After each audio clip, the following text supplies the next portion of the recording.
Thank you very much. So, hi everyone. I'm really happy to be here with you.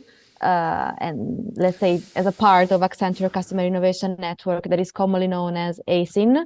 I see myself twice, like mirrored, but I don't know if it's correct. So yeah, today I'm here to tell you about our innovation center in Milan and to explain what we do and how we do it, and also to talk about an innovative real estate digital innovation project that we carried out together with the different Accenture teams with the aim of having an impact on the transformation of an entire neighborhood. So now I will share my screen. Let me know if you are able to see it. Okay. Perfect. So, as I was saying, I am currently here in ACIN, in the heart of Milan business district. Our focus here is to really help our clients to carry out their business evolution so that they remain relevant during the ever-evolving change of the market. So how we do this? We do it through three different kind of approaches that are connected to each other. So it's a kind of loop. First of all, we carry on inspiration sessions, which means that we carry on market research, consumer behavior analysis, trends, researches, and so on, in order to showcase emerging technologies and relevant technologies that can be shown also on a practical level through hands-on sessions, which means that we have here in the center some experiential rooms, for example, the store of the future, the fashion boutique of the future, where we show some technologies that are relevant and we explain them to our brands in order to understand how they could be applicable to their daily life. Of course, we also customize them to the different clients, because what can be relevant, for example, for a grocery store can also be relevant for, let's say, a jewelry store, but the meanings of the innovations are different, and the kind of elements that each innovation can carry on and contain are different. So we have to adapt to that and to inspire our clients. At the same time, we carry on co-creation sessions, which means that after the inspirational sessions, we try to really understand with the client how everything they see can be relevant for them and if it can be relevant for them. So we co-create with them also the strategic pipeline that they have to carry on in order to bring those innovations to life. Also, at this point, we try to help our clients to scale those ideas, those innovations that they want to carry on. And we do this through our partners ecosystem. So we try to connect them with our internal partners in Accenture. You can see some of those in the slide, but there are really many different teams that are vertical on each specific technology, and at the same time with external partners such as tech giants, for example, Google, Samsung, Amazon, and so on and so forth. So those are the three main elements, main things that we do here in the center. You can see our building actually in this picture. We are in the second floor. And this is a building that is going to come back during the presentation, but it is like a sort of spoiler. So here are just some numbers in order to understand the volumes of what we do. We have more than 600 sessions here. So basically it means even more than 2 sessions a day sometimes. So we are going at a really speedy pace, but it also helps us to be always on track on everything and try to be always adapting to the market that we are working for. At the same time, these are just some numbers, again, some information about the services that we carry on, but it's important to stress that we do it for different industries. We have vertical teams that work, for example, on automotive, retail, CPG, fashion and luxury. So those teams have the vertical knowledge about a specific industry. And at the same time, we have cross teams that work on methodology. So we try to apply those principles and those three, let's say, elements that come back in a loop to all of these different industries, creating, of course, different outputs according to what we do. So if you have any questions about our innovation center, I'm sure that we can address them. both now or even at the end of the presentation. If not, we can go on talking about the project that we want to illustrate to you today, which is called Portanuova Digital Platform, because it's, let's say, a project that has been carried on together with Coima HT, that is the human technology part of a real estate client that is actually the client that owns all of the neighborhood I am currently in. In fact, it's a company that has created many different buildings that are mostly in the same neighborhood and that are shaping an entire part of Milan. I was saying the heart of the business district, because they are helping us let's say, bring into life the idea of a neighborhood that is completely innovative, going at a fast pace like us, and it includes different elements. You have to imagine this, let's say, this neighborhood as a place where there are business buildings, such as the UniCredit Tower or the one that I am actually in right now, but even residential buildings that can be also really important for Milan, for example, Bosco Verticale or others.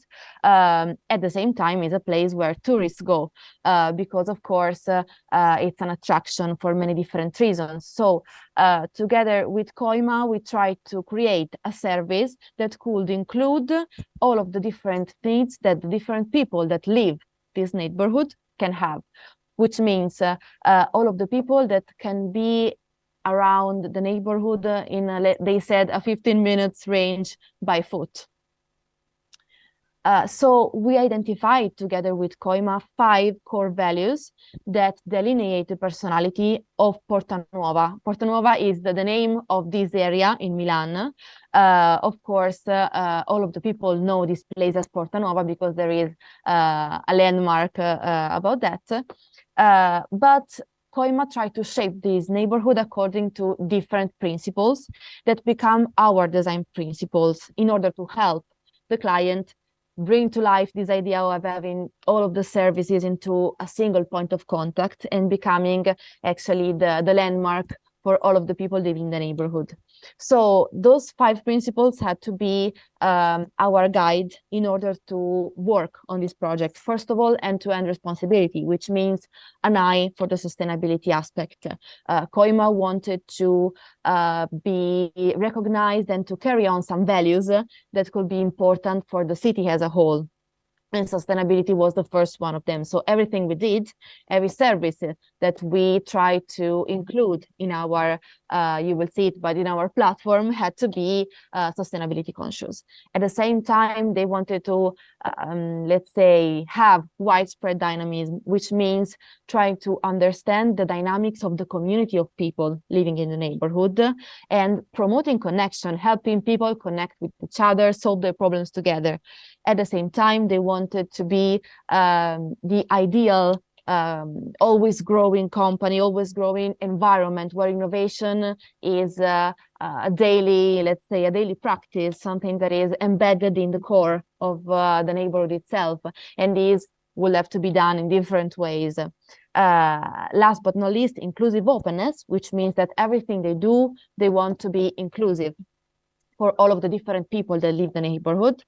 And at the same time, they want to go beyond physical boundaries, which means they are a real estate agency, a real estate company. They create buildings. They have created a neighborhood in a way or the other, because they also created, let's say, plazas, fountains, everything, buildings that people used to work, buildings that people used to live, a park. So this is not just about being a real estate company, but also about being in the core of the people who live in the neighborhood. So trying to understand their needs and trying to understand what they want to do, what they might need to have in order to live this neighborhood at best. So this project has been a long one, let's say, because of course Coima needed time in order to decide what they wanted to do, and in order to decide with us how they wanted to do it. So we supported Koima along with the Accenture Experience Design Agency. It was called Fjord, now it's part of the song practice. So in 2021, what we did is conducting a research. Fjord was working on especially the dynamics of this platform, because Koima wanted to have a platform to include a series of services people could use. So they were working especially on the design part, on the user-friendliness part. We were working on the research, which means trying to understand what people need. And this was especially easy for us because we are working here, and we are even part, let's say, of the people who are actually then using the platform once it's been created. So we went around the neighborhood making questions. We had sessions with people who live in those buildings. And at the same time, we tried to make sense of it and understand what are the main areas of services that they can be interested in. You can imagine that it's a very diverse place. People who work here, like me, like my colleagues, or people who work in UniCredit and so on, might have needs, for example, related to their daily life at work. For example, my jacket always breaks. So, for example, I need somebody to help me in order to have it fixed because I have a client, and this is a pain point for me to always be on time, to always be perfect in the office, and I want help with that. For example, a person who is living in the neighborhood actually told us that their main problem was that they couldn't park their helicopter inside of their building, on top of the building, because there wasn't a parking for that. So many different people with completely different needs. You can imagine also the tourists are at completely different needs as well. So we had to understand what their needs were, and at the same time we created a map of those needs. This was happening in 2021. What happened in 2022 is that the application was actually developed, and at this point Koima already inserted some services inside of the app which were mainly related to what they already had. So for example, the library services and so on and so forth. Now it was time to start selecting and evaluating partners who could actually help Koima bring those services to life, and creating a platform where everybody in the neighborhood can find a solution to their problems, or to most of the problems. Then in the end, we actually help them to embed those services into the application. Now we're going to see it really briefly. So the key point starting the 2022 phase was mostly to make sense of the customer's needs. And so we shortlisted a series of services that could be implemented into the application. For example, concierge management, food and beverage services, self-care and wellness services, and so on and so forth, home care, mobility, tenant services, so many different things. So we had to try to understand which partners could actually help in those services, and even which services could be more important inside of the neighborhood. This is a glimpse on the application that actually we can even download here in the neighborhood. And it includes all of different kinds of elements. So it was important to put those together also, and to try to make sense of it. First of all, in this second part, let's say, of the project, what we did was to create a scorecard, trying to understand. There are, for example, 100 services that we search for example, startups, small companies that could provide Koima with, for example, concierge management services or tenant services. But it was important to understand which one of those was more fitting with Koima purposes, with Koima values, and so on. So we created this scorecard. This is just a glimpse, of course. But what we did was that we tried to give a score to many different criterias, as you can see, and this score was not equal. They had to be weighted according to the relative value, both for Koima and for the people living in the neighborhood. So what we did is we mapped all of those elements that were important. We tried to make sense of them, and we gave a score through our research to all of these different potential players and partners. For example, we shortlisted, I was saying, about 100 of services. In the end, we ended up with like 6 or 7 that were actually fitting for Koima. And then what we did is that we tried to connect with them. So we talked with them. We had multiple interactive sessions where we tried to understand what could be the best solution in order to have those services on this platform. So this is just a short list of the services that actually are going to be implemented in the application right now. A personal concierge, for example, services that allows on-site assistance. So I should be able, for example, if I need help with something, to call a concierge and to receive help almost immediately. At the same time, home environmentally sustainable laundry service, which means I can ask for a service to quickly take my dirty laundry and give it to me as soon as possible during, for example, 24 hours time spans. So this was also really important, not just for people living here, but also for people working here sometimes. At the same time, a car wash service that allows people to have their car washed where it's parked, and so on and so forth. So this is just a little short list of the services that we actually focused on. You can see how diverse they are. But of course, we analyzed many different services, and each of them had different characteristics. What is important is that at this point, this application is actually really able to start helping people and to be the landmark, the collection of all of the different services that people living in the neighborhood can need. So I've been talking all of the time, so I don't know if you have questions about this project, anything you want to comment. Thank you very much for the presentation. Yeah, and indeed, I have a small question. So those examples and services you shared, are they really live? So in Milan, are they available for the people who live there? Right now, the first service you see, the personal concierge online service, has been implemented. So I was talking with Come a few days ago with our client for other things, and they told me that they are already implementing it, and it should be live in a few weeks. The other services are still going through contractual elements because, of course, once they are selected, then they have to really understand how to integrate them. And all of the services work differently.